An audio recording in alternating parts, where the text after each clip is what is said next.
Wanna rock up and patronize the living daylights out of you. And when you're proper, you just need to actually be making like Effie White, ne? At the end of that movie, Dreamgirls, to Jamie Foxx when he's actually being swabbified by exposure, just swabbified. Cause, and this time, cranberry cake is gonna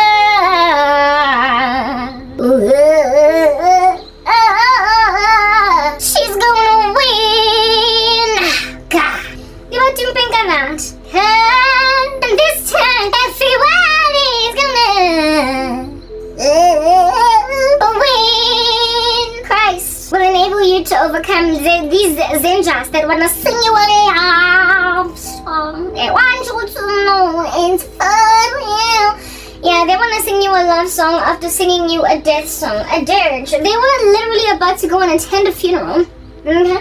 At some point, they would have attended a funeral. What's going on over there? At some point, they would have gone to your funeral. They were like little dogs, out here barking at your funeral, hopping into the casket as it has been being lowered. Getting all dusty and everything. Messing with their manicure, their pedicure, and their new face beat.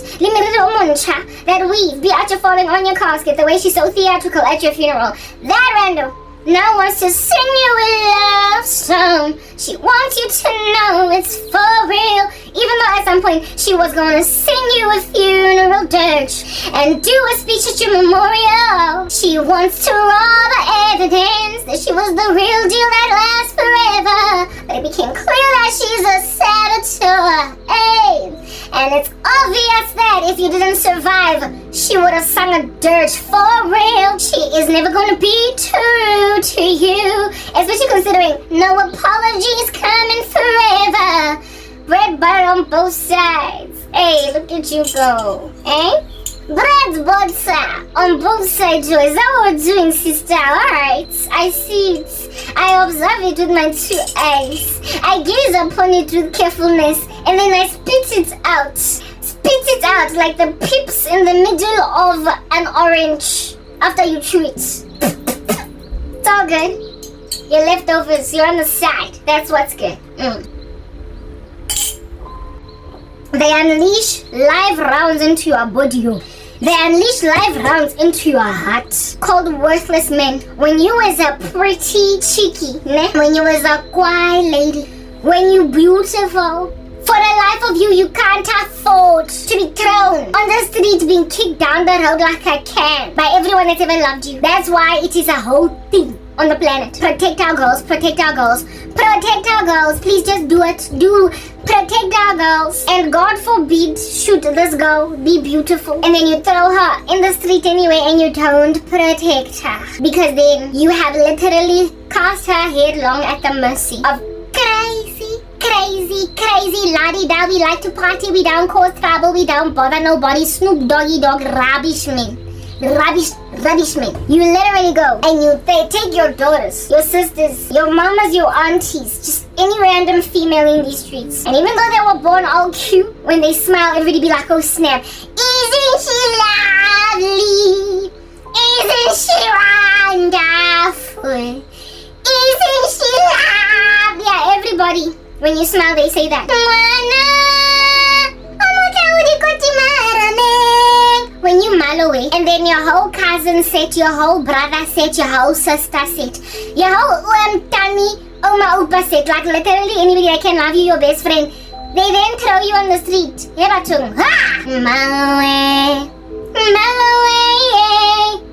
away. By it, this time around, it's gonna be some rubbish of a winky.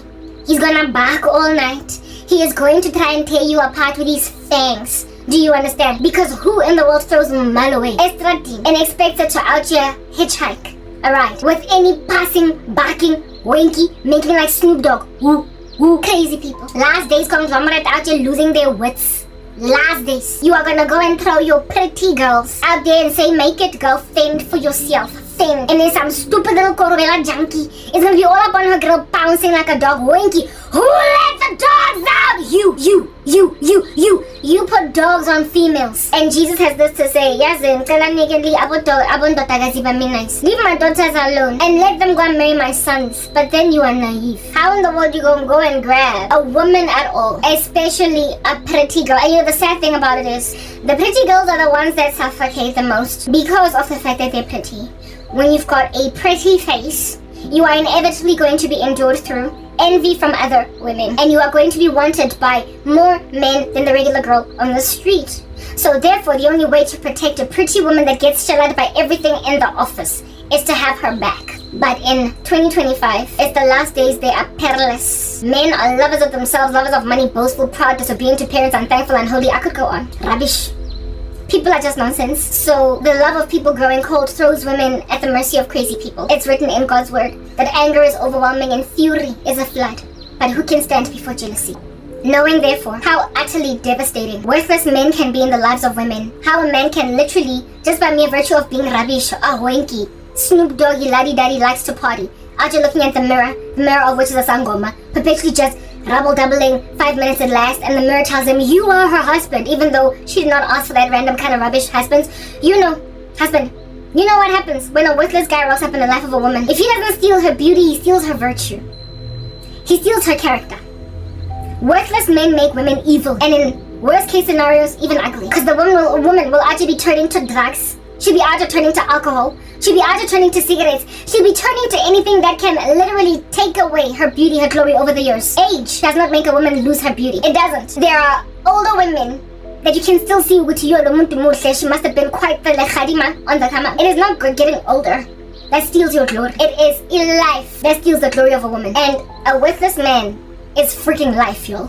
Get life with a capital L, like a hospital, like Port View life, like Netcare life. He's a hospital because the woman is always just bashed and battered.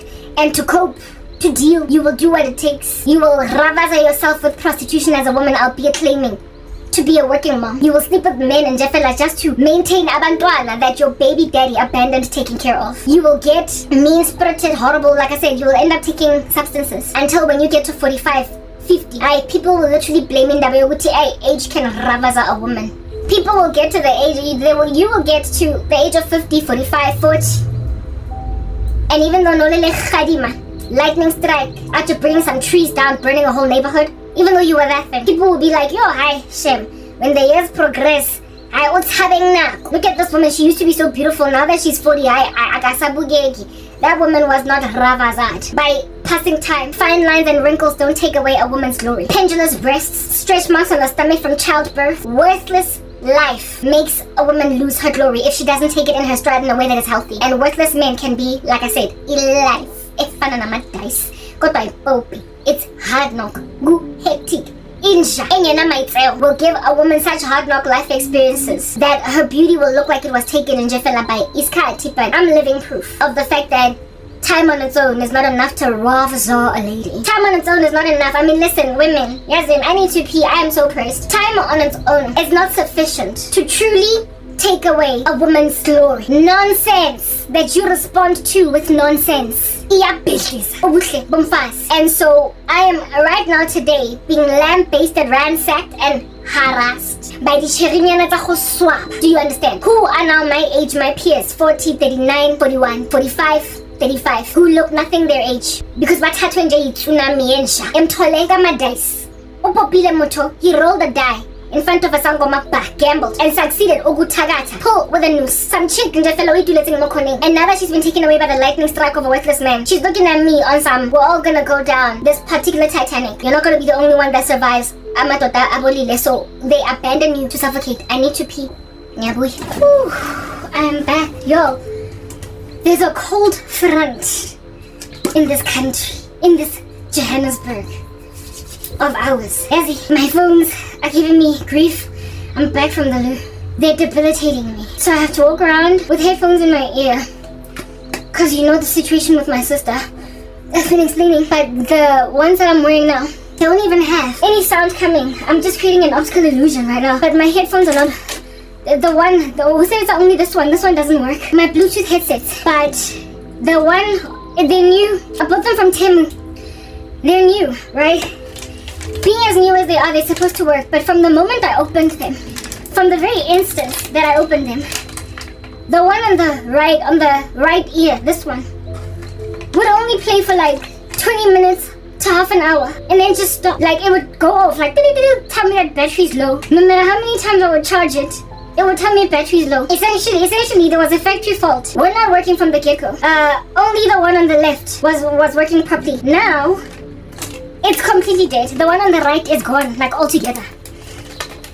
There's no more it functioning. So I only have this ear. And imagine, when Bluetooth headsets, or at least the ones that I got from Temu, these ones, when Bluetooth headsets, when the one side is the only one functioning, you will know if at all you have dealt with Bluetooth headsets, and it appears the technology is like that across the board, across all of them. It doesn't matter. You will know that if they're both not on, the sound quality is always going to be compromised. You cannot basically full blast. You can't go full volume to drown out any noise around you, because I guess it's a protective mechanism.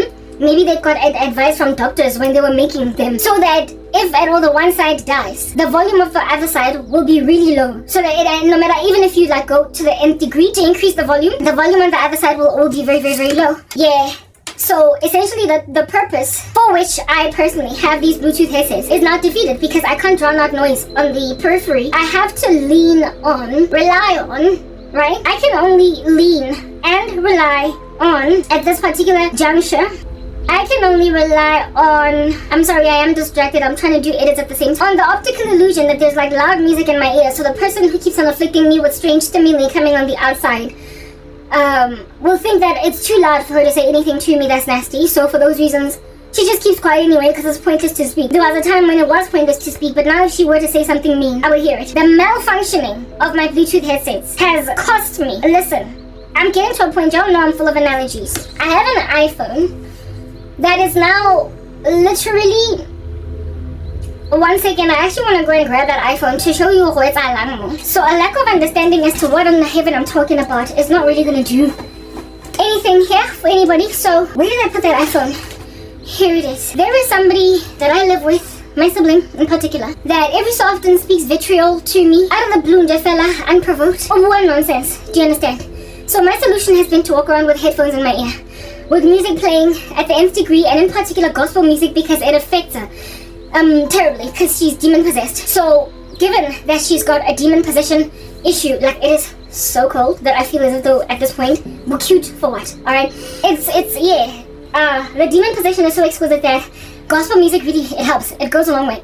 She tends to avoid harassing me in that state, because if I ended up humming gospel music as opposed to it just listening to it in my ear, she then gets especially afflicted. So she mustn't poke and prod away at me, because then if she pokes and prods, I'm gonna hum gospel music or even singing it out loud, and then she's gonna be even more frazzled because her demons are acting up.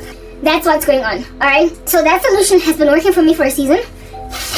And in the beginning I started out, I'm sorry guys, it's so cold, like I keep like, remember the 21st of May? Yeah, that particular day in Johannesburg, you would know, well, it was a monster. Okay, the way na thing. Anyway, whatever. Yeah, cool beans and bananas. Initially I started roaming the streets of Earth with these headsets, right? It was wired headsets. Wired earphones. So I walked around walking with wired ones, but then I graduated over to Bluetooth headsets because it just was, I didn't think that I would need to move over to a more sustainable means of blocking out noises, because I thought she would stop, but then she continued to harass the living daylights out of me. So I needed to find something more sustainable. And in the season when I was walking around with because I've got like 3 phones, one of which the battery is just always dying if it's not plugged in. The main one is the one that I record my videos on largely, and then there is the iPhone, which I don't record on anymore because it doesn't have enough space, but it certainly does have that. This dumb iPhone finally died. I wanted it to die, but now that I am recording a video, I need it on because I want to explain something to you to help you understand. Anyway, whatever, let me plug it in while I try to chit chatter. My iPhone, oh goodness, sorry, I know, I'm all over this show. I was using the iPhone because the battery doesn't die that quickly and I can just get stuff that I want.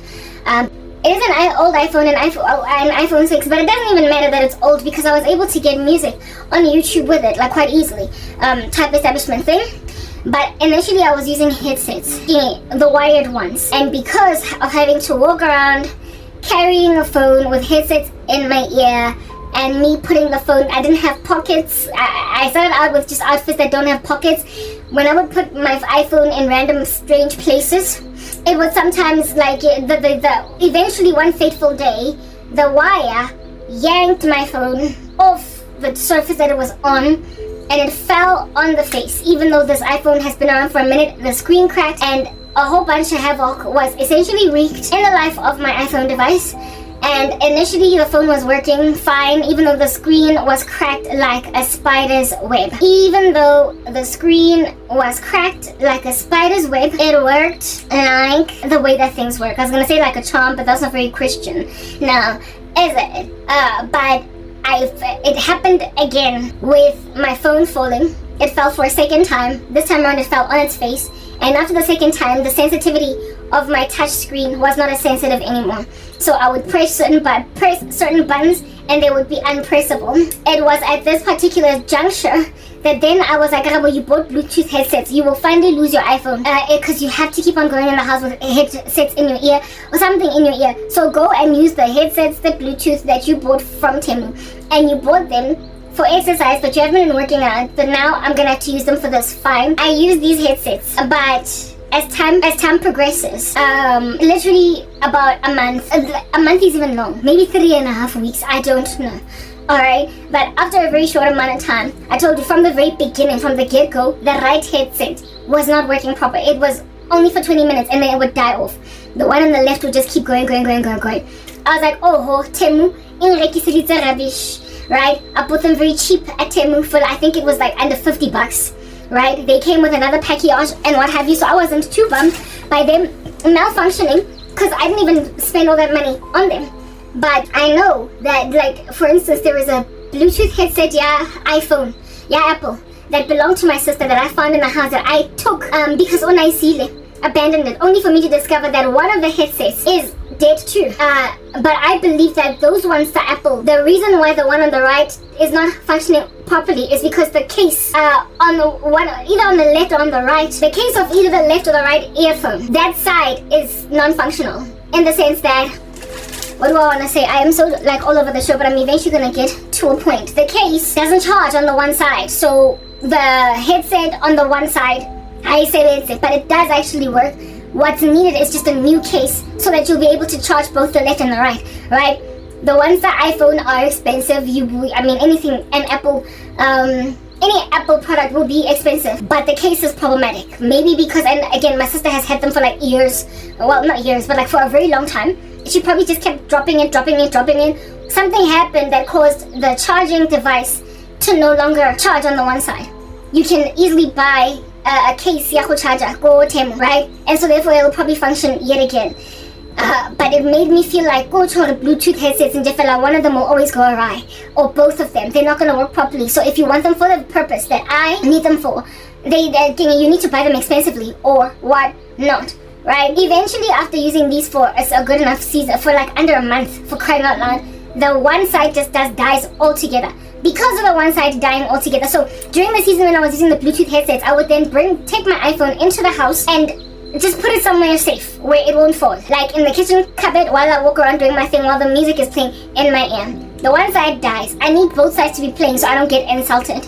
So I go back to headsets, to earphones, wired ones, and this time around I use these because my mom gave them to me the other day. I found them in her bedroom and then she just gave them to me. So now I'm using these so I don't have to unplug the ones in my computer from the computer because my iPhone, my pad, my Mac is old and so sound doesn't come out of it properly anymore unless I put headphones in. So now I keep those in the Mac because if I take them out of the Mac every so often you will find that the one ear high sound or whatnot, so I have to just leave them in that position, otherwise I'm gonna have to restart my computer. So finding these alternatives was good, and this one is a little bit longer even than the other one. This one is a bit longer even than the other one over here. That's what's good. So I went back to wearing like a particular jacket, a particular hoodie that has pockets in it, carrying my phone in the pocket, in the hoodie, tap establishment thing, with these going. So that protected it from falling, and I was walking around almost like I had Bluetooth headsets on. But the present outfit that I'm wearing now, this here jacket, this is the one that I've been wearing. It also has pockets, but the pockets are a lot shorter. They're not like the one in the hoodie. Therefore, one of the days when I had my headphones in and my iPhone was in my pocket, when I went down to pick something on the floor, it fell on the ground. This happened twice. The first time it happened, it fell on a carpet, so nothing was giving. The second time, it fell on the floor yet again on its face. And this time around, when it fell, the first time it cracked, my screen looked like a spider's web. This time around, it's gone. My iPhone is completely gone. Gimo it to a decent level. This is what my iPhone screen looks like. This is what my iPhone screen looks like now. Do you understand? You need to have been following my story anally, with pedanticism, as in every video I upload, you listen. So you can basically gauge what's going on. I'm like a sitcom that way, a series. If you missed last week's episode, you won't know what I'm talking about today. You're gonna have to catch up by listening to all of the stuff. So all I can do is give you this brief overview of what and all I spoke before, so you can understand how things got to this point. My iPhone went from having one crack across it was fine, it was working. And then I had a spider's web's worth of cracks over here. You're not gonna see it because of when I edit, it blurs my stuff because my quality gets significantly reduced of my phone, not of my video, so you don't see the details of what I'm talking about. But it ended up with like a spider's web crack, and with that spider's web those cracks, I was still able to use it, but sometimes you would touch a button and it wouldn't work. So it was even very frustrating to play Candy Crush on it. This time around, it's gone. Like, my iPhone is gone. This is what it looks like. This is what it looks like, and I can't do anything. It's gone. It's gone. Yeah. So kuphelile for me pertaining my iPhone. It's a ditto, agora. And this iPhone, I was using it in order to blur out, sound out, kick out stimuli coming from somebody that's persecuting me, who gets worsened in that state because of one of my daughter that I'm talking about. These very men that I'm talking about that will sow discord in the life of a woman between her and her family members, so as to slide into her DMs. And I am a child of God, so for those reasons I avoid them like the plague. Do you understand? And my avoidance strategy has been, when then the discord is being sowed with my family, I just listen to what God is rather saying in my headphones. I listen to the Lord, listen to the gospel, drown out nonsense, so I don't sin against the Lord in so reacting to somebody that is manifesting demons. But I went and I bought cheap headphones. The solution to deal with these men are these headphones, to deal with how they cause my sister to manifest. Headphones. First, I started with these, using my cell phone device. I started with these headphones, with the wired headsets. With these. Eventually, my phone falls to the ground until no longer. Eventually, my phone falls to the ground until the screen is cracked, and so it's now malfunctional. Do you understand? And then eventually, some cheap Bluetooth headsets fall apart on me. Even though I use them, they are functional, they make sense. But they're cheap, right? I then end up going to wired headsets, and my phone is now dead altogether. My iPhone is no longer functional. Once and for all, officially, it's done for. I'm not too bummed. It's literally 10,000 years old, and I didn't even buy it myself. And it did its time. It ran its rounds. It was already slow, blah blah. But I would have much rather not had it just die like this. I recently replaced the battery for $300, but it's okay. I now have that other phone, another Android over here. Mara, this one I'm scared. I was like, I can't lose a second phone because I use it to edit. I am backward whatnot. I got work to do. I am working for Jesus. That's my mission. Do you understand what I'm saying? So I can't afford to lose another phone. And I want a tablet from Temu. I don't know if I'm ever gonna get it. I've got plans, and all my plans they revolve around God Almighty, and I trust Him to enable my cause. But I remember earlier, because I woke up from a nightmare where I'm being followed by dogs and they're being helped along by my family, I grabbed these headphones. This time, only one ear works. There was a day when that phone that is presently exporting content fell, and I was like, I'm going to lose that phone the way that I lost my iPhone. I am going to lose that phone the way that I lost my iPhone. So, and again, the battery dies if it's not in the charger. It has to be always in the charger. So the battery dies really quickly if it's not in the charger. I was like, I need that phone so that while I'm recording videos, I can at least be at the same time editing. If at all, the application on which I edit is only available on mobile, and I can't do it on my computer. I'm backlogged. I need to be able to constantly be working so that my work can get out there already. Everything I do is for Jesus. Do you understand what I'm saying?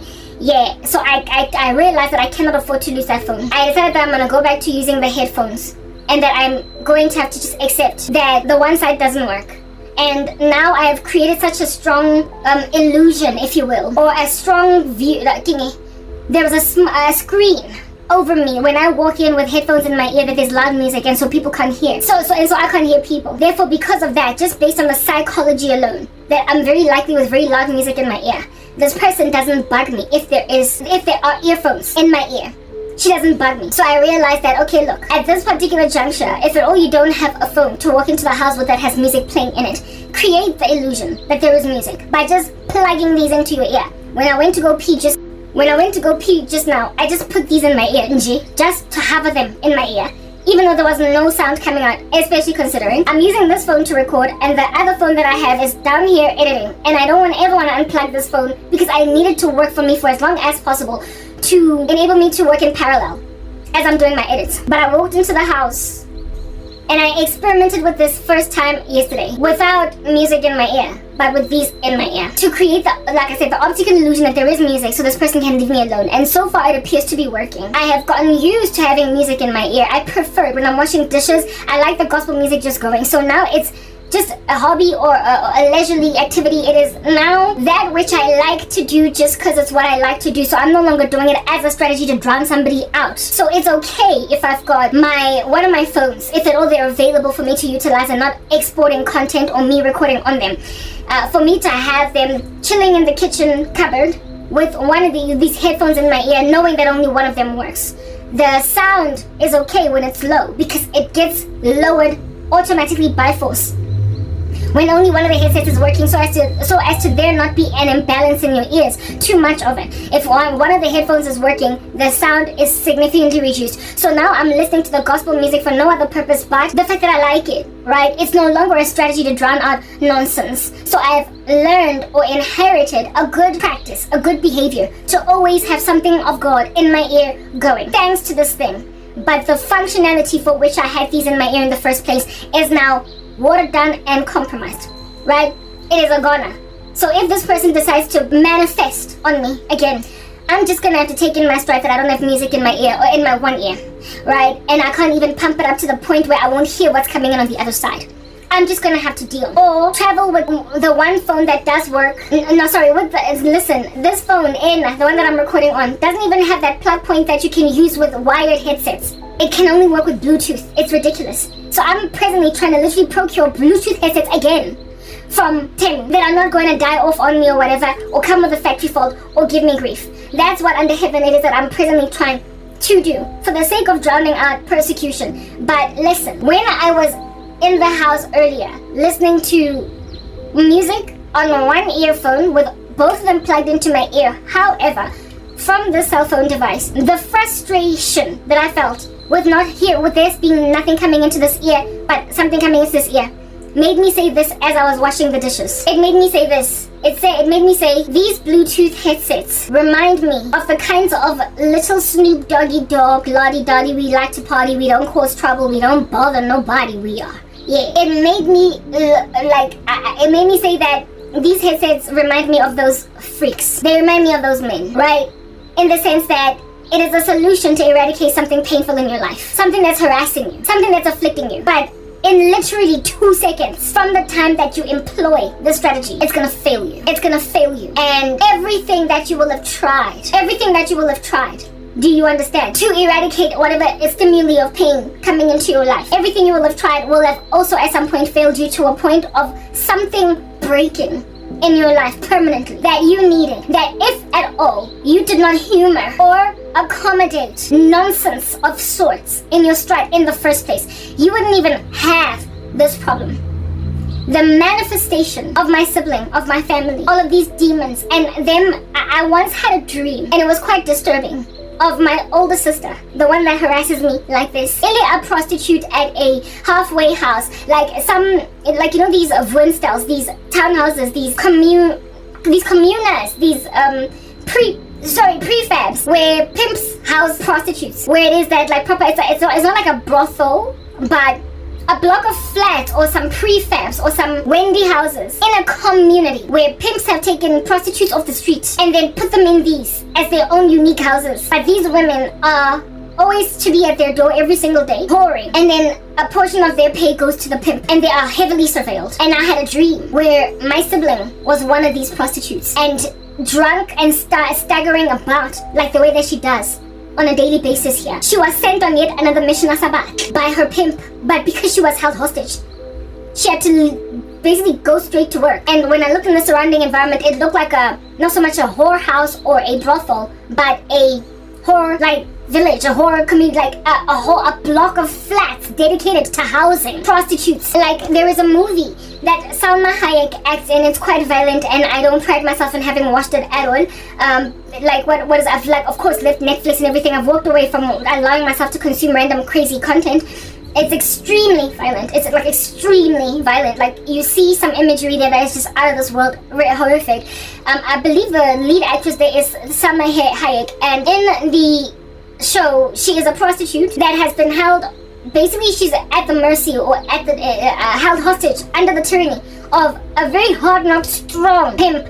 And Salma Hayek in this movie was kidnapped when she was a teenager. Do you understand? She was kidnapped and ended up working as a prostitute. So essentially, she was trafficked, and she has had ever since then not been able to get out of this life. She was irresponsible as a teenager, had a teenage pregnancy, and so when she disappeared, her mother did not even go looking for her all that much, because she did not expect her daughter to be in danger and trouble, because it was already within her character to act a strange way. Do you understand what I'm saying? Therefore, nobody was looking for her, even though this time around she was really in trouble. And so the mom was now raising her daughter, or was it her son, or whatnot. Her mother was now raising her child, and she had been wanting to get out of this so she could be a responsible mother to her kid. She had strong desires, but no one was looking for her because she already had such a bad reputation in the eyes of her family. Yeah. However, she was in trouble, and this pimp guy was like had a reputation, right? I bet if at all you've seen this movie, you will know which movie I'm talking about.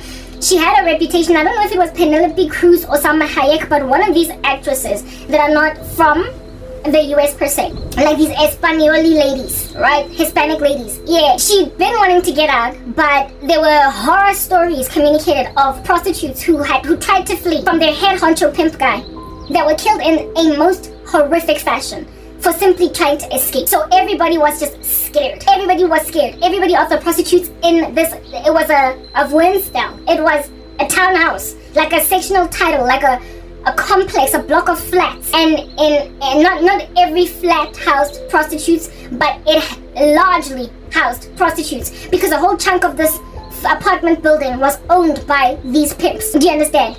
Yeah. And the only people that could come in and out freely were clients, alongside people who lived there that were not prostitutes, and of course the pimps themselves. I made mention of pimps, right? The pimps, the clients, and people who lived there that were not, however, working for the brothel. Prostitutes, however, were extremely surveilled by police, like security guards in this particular apartment building. They were surveilled, like watched, and they could not get out of this complex. They could not go anywhere. They lived there, basically. They worked out there. Everything they did over there.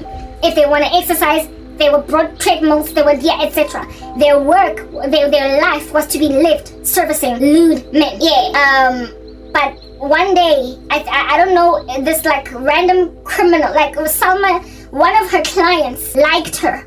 One of her clients wanted to help her escape this life, and through this client she tried to leave. The client was killed horrifically in her face, and she, after the client got killed for trying to smuggle her out, she then realized that, okay, look, I tried to escape, and they know that I tried to escape. Therefore, if I don't escape anyway, if I don't try to get out of here, I'm gonna die. So in trying to get out of this environment, if I get killed, I get killed. Either way, I'm gonna get killed. So I might as well, if at all I'm gonna get killed, run. Let me try to see if I can't escape. And if I don't escape, then I will die trying to escape. She then goes on a mission to get out, and they send on her. They then put a bounty on her head because she has locked herself in an apartment. She has guns. Like, they have smuggled guns to her. They've enabled her along. She then tries to get out of here. They then put a bounty on her head, literally in the apartment building, to other prostitutes. Other prostitutes are told, I will give you $10,000, $30,000, whatever the amount of money is, if you will kill Salma Hayek in Unit 33 on the 7th floor. If you kill her, anybody who kills her, you're gonna get 30,000 rands for that particular kill. So not only did they send his assassins from outside on her, but literally the whole apartment building of prostitutes then started to plan to kill her. She was like John Wick. If you've seen one of the John Wick movies, there's one where they put a bounty on his head, and just about everybody in the park, everywhere he goes, at the mall, at the subway, somebody's trying to kill him because there's like a 1 million rand bounty on his head and people are trying to collect on it. Something of that nature happens, and other prostitutes in this Woenstel try to kill her. And eventually her mother is brought into this equation. The mother who wasn't looking for her comes to this place. I don't know how it happens, but it happens. The mother then tells her, this is what's going on with your child. You abandoned your kid. What a fish paste. The whole bounty on her head, them looking for her, gets her mother killed, and her child then becomes the next target by this pimp who knows that this woman, everybody that has all the prostitutes that try to kill her, she kills them. She succeeds to kill them. So like I said, it's full of carnage, like lots of blood splatter everywhere in this movie. And so with her killing everybody, the pimp finally locates her mother, uses her mother against her. This woman realizes that, my goodness, they're gonna kill my mom. They then threaten with the son and whatnot, the child, and what have you. And the whole movie basically culminates in her succeeding to save her child and succeeding to create a message, a warning of sorts, to send it to like either the FBI or the SWAT team, but some policing force essentially comes down hailing fire and brimstone on the syndicate, on the sex trafficking ring. And that's how she survive. But essentially her child's life is in danger. The kid survives. They do, however, try to kill her and the child. She, I think, dies in the end or lives to tell the story. I forget the whole storyline. But her attempts to escape, and the guy that tried to help her, that was a client, that mission somehow gets this information to some policing force like the FBI. And that's how this woman gets out. She gets out only because eventually the drug ring, not drug ring, but the sex trafficking ring is brought low altogether, all of it. But before then, the success to obliterate, to annihilate, kill every last assassin that has been sent on her, every last one of these assassins that are sent to her prosperity to kill them is the thing that'll keep your mouth basically with your jaw on the floor, gobsmacked. That Lomfaz Lorna was an underestimated little no-brainer, trafficked into a sex trafficking random ring place, right? And like, the way like one of the head honcho bosses gets killed by being made to drink like sulfuric acid, like hydrochloric acid, and you see like his body literally getting perforated by this acid as he is made to drink it. While it looked like it was just regular water, it's just like, yeah. And that was what is set apart for her. That was the plague that was to kill her. That was the thing that was supposed to eliminate her, but it doesn't. Instead, she manages to kill one of the men that are one of the pimp bosses. She kills them that way with sulfuric acid. So she prospers to bring down a lot of men, a lot of women, right? But she never would have gotten out of there if essentially the whole syndicate did not come crashing and burning. I once had a dream where my sibling was essentially one of the prostitutes, if you will, in an establishment of that nature, living in a Woenstel of that nature, an apartment building of that nature. And she was sent on me, just like with Salma Hayek in that movie. She was sent on me, but like the way that they sent on Salma Hayek other prostitutes, like other trafficked women in that building. They gave her a bounty. They gave the prostitutes an incentive to find this lady and kill her.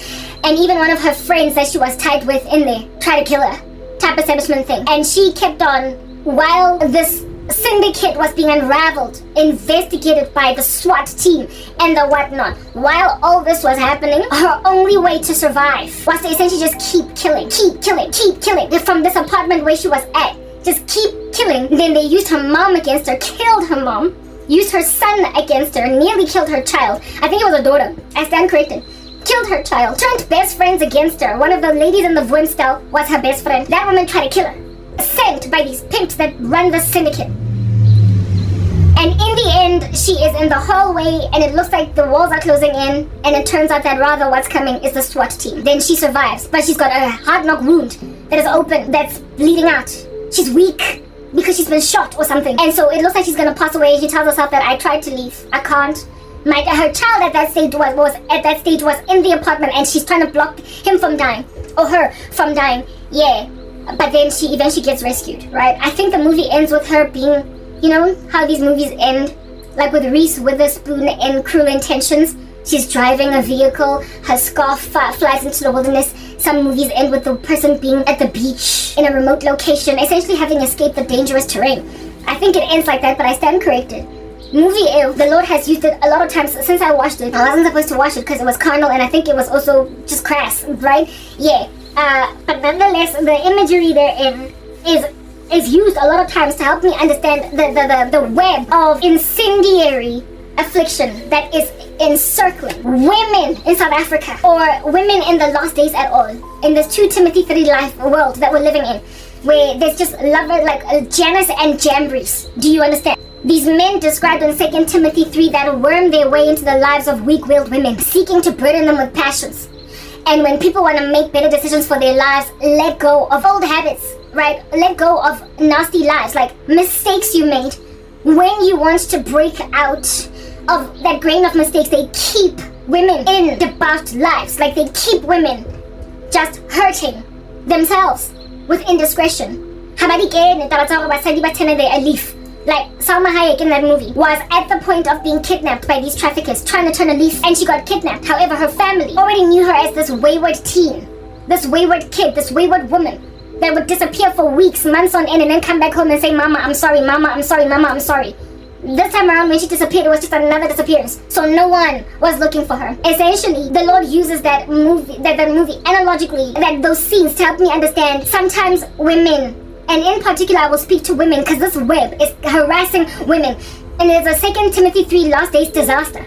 Because there are men described, Janus and Jambres, go read 2 Timothy 3, a type of men that are rife in the last days, coursing the streets of earth, whose core mission and primary prerogative is to literally burden women with passions. They are pleasure seekers, lovers of pleasure rather than lovers of God, having a form of godliness but denying the power thereof. They will do anything. They will wear a vestige of righteousness. They will infiltrate churches. They will make themselves pastors. The other day I had a vision of a wolf, like aiming, personified, like looking like a man, wearing a suit and everything, but the head was that of a wolf at a pulpit. And God was like, they want to bring men like that into your life. They want to bring a man that has a lot of spiritual activity, a lot of Christian, no, it's not spiritual, it is spiritual in a satanic sense, but he's got a lot of Christian activity. However, he's not my servant. He's a servant of the kingdom of darkness, and they want to marry you off to that daughter that's always spitting the bullets of scripture at a pulpit, trusted by his congregation. But he is a charlatan, a false preacher. He is one of those out here doing magic in the temple of God, albeit claiming to be a servant. The unrighteous branch described in God's word in the Old Testament, I stand corrected as to which book. We know what that unrighteous branch looks like. They are described very candidly in the scriptures to be partakers in magic, prophesying even though God has not sent them, lies in the name of Jesus Christ. They rock up as shepherds, but they're not. And God calls them the unrighteous branch, and that was already in the Old Testament. How much more, if at all the Lord had a bone to pick with Levitical priests in the temple of God, however, doing magic. If God had a bone to pick with those randos, then how much more of a bone is he picking now in 2025? Now that the Gentiles have embraced the King. How much more? It's haughty. And the Lord has, like he has always had a big fat chunky bone to pick. Like he's always picked a massive controversy with false randos. And these false randos, according to God's word in 2 Timothy 3, in the last days, they essentially culminate to a height of causing women to end up essentially low-key prostitutes by any means necessary to get their lives dead, to get anything dead, to move any structure. You gotta settle. And the sad and disquieting thing about these crazy charlatans is that right? They're in the church. And so you would imagine that if somebody is hanging out in the church, if they're inside the brick and mortar structure that is the church, it's not going to be easy for them to just fornicate like a whole bunch, to have as much sex every single week as a worldly dude that prides himself in a body count, prides himself in how many women he can bed, like men who are sitting in pulpits, calling themselves children of God, succeeding for years, not months or even weeks, but years in a church, to pastor, to lead Bible studies, to do whatever under heaven it is that they do in the church, and still not get called out for being as hard knocker Casanova, play daddy, like kingpin player. Do you understand? As worldly men, like how do you get away with all that sex outside of marriage, with all these women in the congregation, as a man that's always at the pulpit? How is it, like, you know, when men are players in the world, when they sleep with a whole bunch of women, they tend to have a reputation. And any woman that allows themselves to go out with these players are literally putting themselves in harm's way with informed consent. They are aware that they're dealing with a Casanova. There isn't a single player. Like, for instance, when I was like 17, dated one. I dated some dude that was literally in and out, almost like Ulala Scotch. I'm in, I'm out, I'm in, I'm out. Do you understand? Like random women per week. Like, I once happened upon text messages in his phone because he let me read it because I dumped him and he was like, since you're dumping me, fine, you can read my texts. And like out of the text messages, the SMS, something like 7 women, as I was scrolling through his text messages, were talking about how, oh, baby, you drive me up the wall. I can't wait to see you. I miss you. I'm this and I'm like that. I was like, whoa, go try and send the text message. I'm literally just in the cornucopia of these other. He was a player. Do you understand what I'm saying? We're not busy all over the show. One time when we were being driven back home to Soweto, because he used to stay Rockville, and we were giving a ride back. Him, my cousin, and I were being given a ride back home, and my boyfriend was sitting next to me, in the back seat, and he asked my cousin, who stayed in that neighborhood. I was visiting her for the holidays. Asked my cousin, right? Ayo, Lerato. Let's say her name was Lerato. Ayo, Lerato. Do you know a woman by the name, a chick, a girl? At the time I was 17. So this chick maybe might have been herself 16, 17, maybe 19, right? Because this guy was older than me by 4 years. He asks my cousin, do you know a chick by the name of Rose? All up in these streets, right? And right in front of me. And my cousin is like, yeah, I know her. And this guy literally asked my cousin, do you know her exact address? Do you know where she stays? Exactly. In front of my cousin. When we got home, my cousin was like, I'm so sorry that fool literally asked me about another woman with you there in the car. Going home, naive little 17-year-old girl, out here so whipped over a dude that you don't care to call him out for nonsense. Well, when I started dating this guy, I knew that he was all over the show. Not only did my cousin let me know that busy all over the show, I knew that he was all over the show. I knew that when he's not with me, and some other people. There was one New Year's Day, New Year's Eve, when my cousin and I basically went there to go and party with them over New Year's Eve, and they ditched us for some other women. We had to walk back home to Soweto, from around the Dlamini Rockville area. From Mapetla, sorry, that's where we were. We walked back by New Year's Eve because they ditched us for some other chicks. Thank God, no rape, no nothing happened. But our feet were literally near on blistered. Because we didn't have a ride, it was late at night, New Year's Eve, they were breaking into Happy New Year, 5, 4, 3, 2, 1. And I saw the chick that telling ourselves that we're going to surprise our boyfriends. Some other chicks. And so by scapa there, they just scapa us, right? I still, what do you call this thing? After that incident, that event, next weekend, the weekend thereafter, I was with him. This dude, I was fornicating at the time, asked me, seeing as you're my medi, seeing as you're my main chick, literally spoke these things, like, a guy, I say to you, since you're my main chick, like that level of arrogance. He was like, since you're my main chick, you and I should stop using protection. I was like, you're all over the show. I'm very young. I'm not gonna go contract anything from you. I don't trust you. He was like, how, you don't trust me? I was like, Vele, I don't trust you. I entered into that establishment aware that kitolale rubbish, kitolale dogo mona wa go ke bobi wena, mona wa go ke dogo mona wa go ke bobi wena, mona wa go ke ntswa. Yeah, I knew he was a dogo. I knew he was a bobi, and because I get to bobi, I just told myself, okay, I'm having fun. I enjoy this guy's company. I really like him a lot. If anything, I love him. Did I enjoy life? Mara, when he came to me and was like, let's stop using protection, I was like, I'm not about to Ntanyana ya go ba hectic hakana e nkapileng ka New Year's Eve to go and be with some other woman for the night.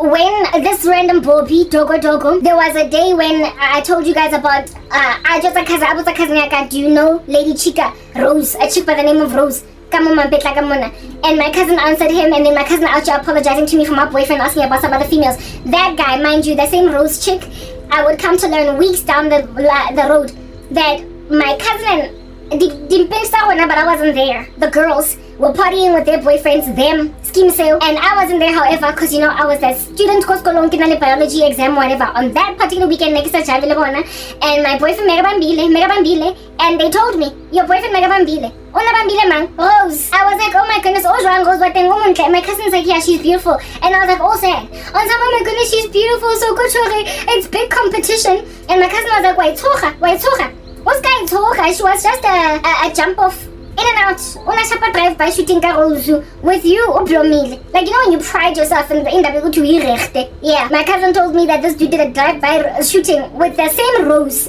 that she gave him directions to. Told him a weekend after next, I was with him again. Informed consent in being with Dogo Bobby. Do you understand? But what I'm trying to get at is that D Bobby, D random rubbish, Mingazi, I knew that he was a dogo to a point of refusing to stop using protection even though we take an HIV test. I also was not trying. I literally did not have a naivety in my bones, hence why I never got too hurt under that guy. I didn't have a naivety in my bones that he would ever be faithful. I knew that he was always going to cheat on me. I could tell the text message say I could say 7. Really, that is maybe it's a ballpark figure, Mara. At the end of the day, it might have even been 12. Of chicks saying that they're gonna he drives them up the wall. Yeah.